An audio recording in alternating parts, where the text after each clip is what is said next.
Hello everyone, this is Oleg and my S5. So finally pulled the engine out.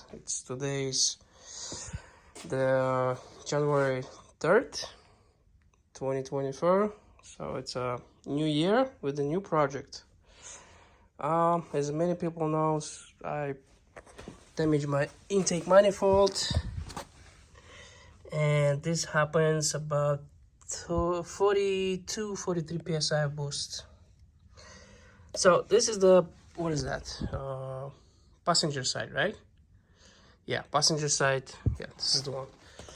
This is the passenger side. So the way they designed this, they shrink inlet and expose its larger diameter and the back last two cylinders, sorry, which is 7/8. What I think is just because of the PCV system in here, breeding line. I guess that's why they shrink it. And yeah, I guess it was too much boost because this is the first cold day I went outside with a higher boost, and this happens. And I don't know where that came from. So I guess, yeah, at this point I don't wanna, I could put the new, other used intake manifold I have in my garage, but I don't want the same problem. And the second thing, I would like to have each port injector on each cylinder, which is way better. And I want to get rid of those floppers as well. Yeah, there's a sign of the little burning, but like I told many people, when this happens, I drove the car, it was misfiring so bad, backfiring, I hear the backfire all the way on the way to my home. It took me like another maybe 15 minutes. Oh my god, it's oil leaking.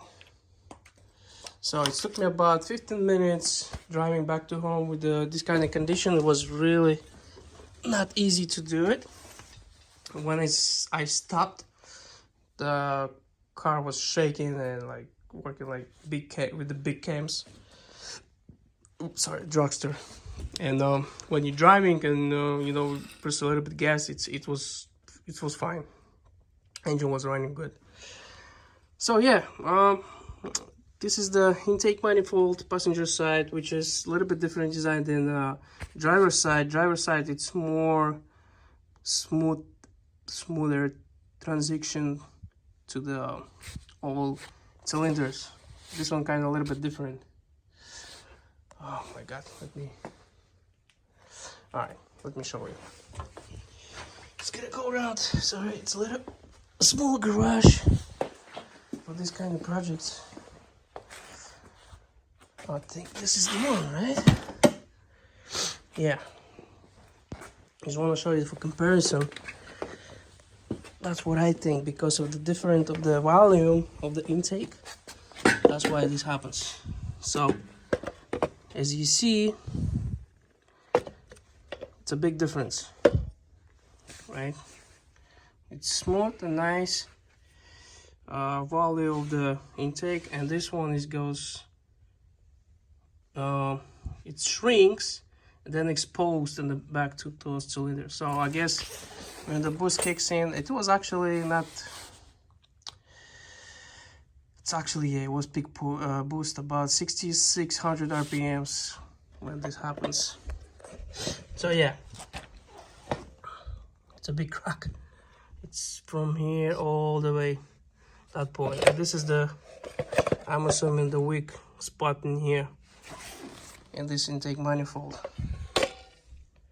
See, it goes smaller, and then it's exposed in the end.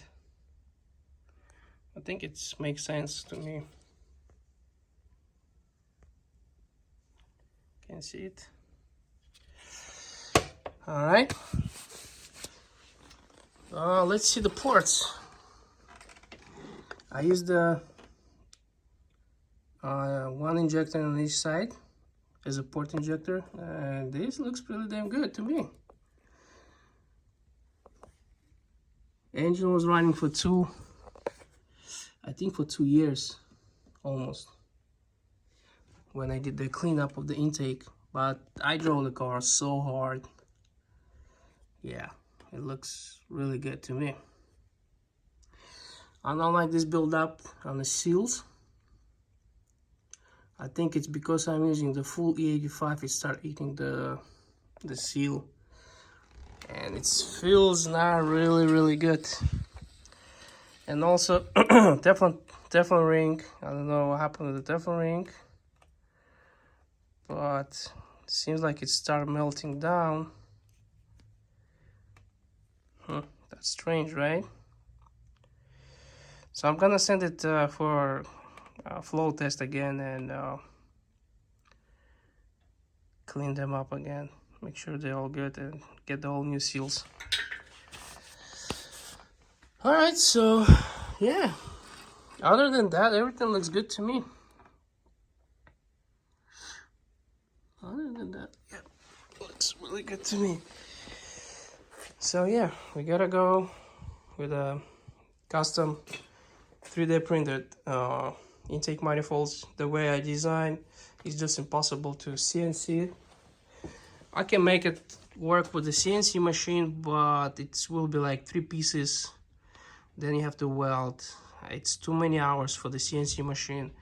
It will cost lots of money. So I shop around with the CNC prototype, and I shop around with the 3D printing aluminum. And it's 3D printing aluminum like two times cheaper, I would say. And yeah, when I get them, I'll post final price, and people who would like to have it, they can install it.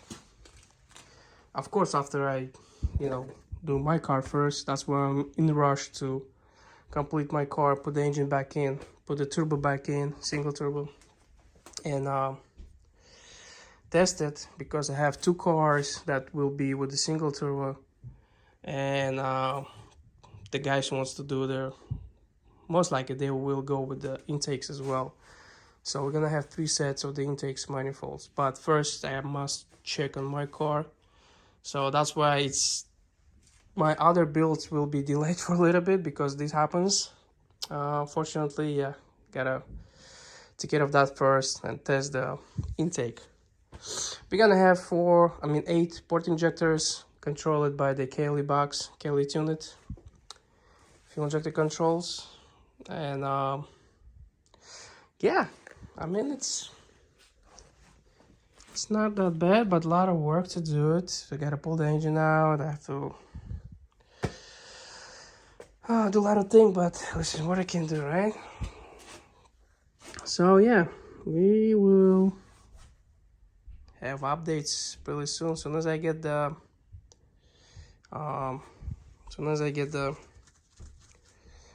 intakes, I'll make another video.